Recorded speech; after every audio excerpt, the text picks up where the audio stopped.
Easter may seem like it's a long time in the past in these curious days of altered reality through which we are currently living in the face of the COVID crisis afflicting the world. But in the church, Easter's not a long time ago at all. In fact, Easter's not even hardly begun to be finished. In the church year, we celebrate Easter all the way through this year, through to the end of May. It's such a critical and such a crucial event in the life of the church that we want to give it full time and full exposure to read the stories of the events after Jesus' death and to reflect deeply on the power and beauty of this season. We don't want to just skim over it and let it go. We remember so clearly the dark and difficult days leading up to Easter. We recall Jesus' betrayal, the denial, the terrible, terrible injustice of the mockery of a trial that he was subjected to. Remember the violence and the horror. And we remember on that Good Friday that in many ways the light of the world was just extinguished and there was darkness upon the face of the earth. And it just must have seemed to Jesus' followers that life was utterly hopeless and that all that was good and all that was true and beautiful in life had been finally and completely just eliminated. Well, there were two people in the account of events following Jesus' death and what we've come to call his resurrection. There are two people about whom we are going to read next Sunday on April the 26th. Had we been in church together, we would have read the story of two of Jesus' friends on the road to Emmaus, one of them named Cleopas, and their dramatic encounter with this presence that they came to recognize as Jesus. And it's a long story. It occurs in Luke chapter 24. And we would have read in church from verses 13 of 24 all the way through to verse 27. So it's quite a long chunk. It's 22 verses. And so I don't know if I'm going to be able to do this, but I want to try to chop it up into small chunks and make a short comment on a little chunk each day leading up to next Sunday, to April the 26th. And the first chunk is just really introduces the story where Luke writes, "Now, on that same day, two of them were going to a village called Emmaus, about 7 miles from Jerusalem, and talking with each other about all these things that had happened. While they were talking and discussing, Jesus himself came near and went with them, but their eyes were kept from recognizing him." It's a profound and important vision for us to grasp. These two disciples, the story will go on to tell us, were caught in sadness. They were feeling desperate, the loss of the love and beauty that they had experienced in Jesus. And the word used is sad. I'll talk a bit more about that on another day. But they're turned in on themselves. They're focusing on the events of tragedy and the events of brokenness and pain and suffering that they have been through. And because of that, the text says they were unable to recognize Jesus. That person they're longing for, that presence that they feel is gone, is actually walking with them. Is actually accompanying them on their journey, and they don't see it. They're not able to discern that presence. So caught up are they in the tragedy, and the brokenness, and the failures of life that they're unable to see the light and the glory and the beauty and the truth and the goodness that is walking right alongside of them.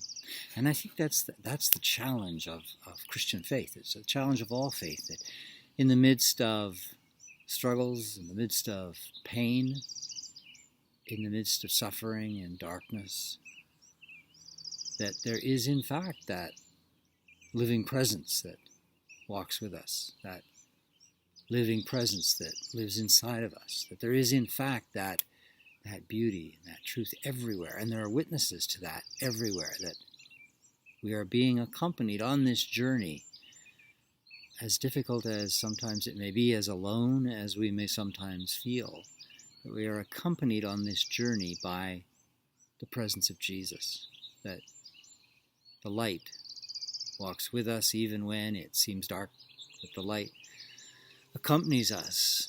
And the challenge then of this time, certainly in the face of COVID and in the face of physical distancing, in the face of being unable to hug people we love, or touch people we care about, in the face of this time when there are huge anxieties about people's physical health and well-being, when there's a huge awareness in the world of the reality and the inevitability at times of death, when there's huge awareness that there are people for whom the economic realities of life are simply going to be unmanageable in the next few months and even years, and that we are not out of this difficult time, but we are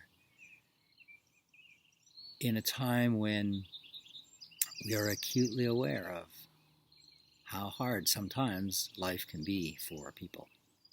That it's important in such a time that we find ways to stay conscious, to stay aware that we do not walk alone, that as much as we may spend days now, some of us not seeing another living human being in the flesh, that we are not alone, that we are never alone, we cannot be alone, that we are able to touch that deep reality that dwells within us, that we are able to find that place of strength and hope and light.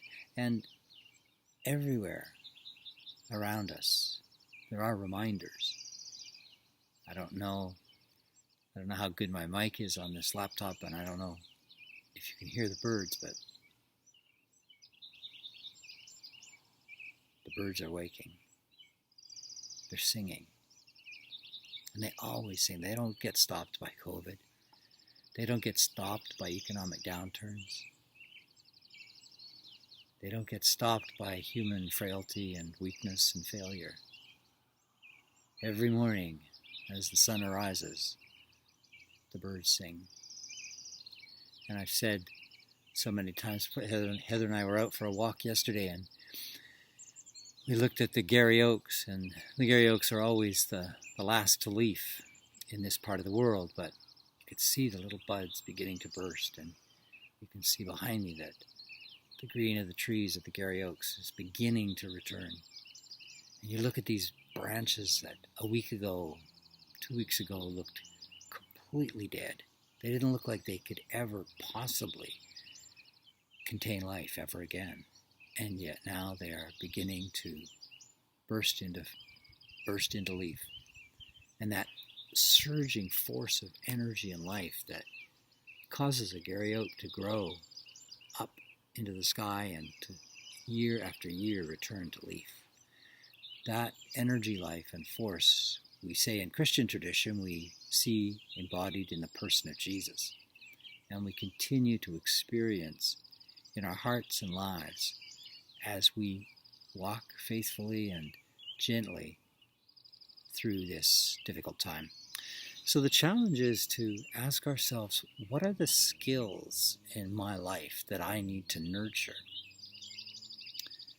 that have the capacity, the power to help me become more sensitive to the subtle realities that remind me of the beauty and the truth of life. I think if there's, if there's a gift at all in this trying time that we're living through, it may be the gift of the opportunity for us to examine our lives more closely, to take a moment to look at how we've been living pre-COVID, and ask ourselves whether there are any things that we may have, habits we may have developed, ways of being that we may have lived through in the past that caused us to become desensitized, to lose touch with the gentleness, the secret hidden beauty of life. And to ask ourselves whether going forward there are ways that perhaps we might be able to determine that we will carry a little bit of this stillness with us, that we will carry a little bit of this spaciousness that we are experiencing at this time through no choice of our own, but that is being forced upon us, that we might try to ask ourselves, is there something worthwhile in this time that I can carry forward? Can I examine my activities, my habits, my behaviors? Can I examine the clutter? Am I willing to examine the clutter of my life? Am I willing to examine my need for stimulation? Am I willing to examine my addiction to activity and my addiction to adrenaline, and ask myself if I'm willing to examine those things and see if they are the things that have caused me to, in some way, to become insensitive, desensitized to the subtle realities of the beauty around me. There's a gentleness to the early morning hours. There's a stillness to this early morning time that I think speaks to us of a healthy way of being, of a way of being that